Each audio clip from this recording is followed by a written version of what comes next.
In this video, I will take a deep dive into Amazon Luna to see if cloud gaming has finally reached a point where it can replace your physical console.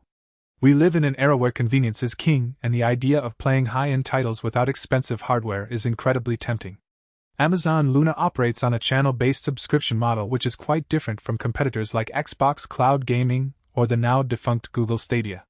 If you are an Amazon Prime member, you already have access to a rotating selection of games at no extra cost, which is a fantastic way to test the technology before spending a single dime.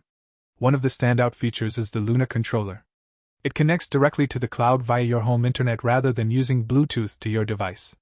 This specific design choice significantly reduces input lag, making fast-paced action games feel surprisingly responsive on almost any screen. I tested the service on a Fire TV, a laptop, and even my phone, and the transition between devices was seamless every time. However, your experience will live or die by the quality of your internet connection.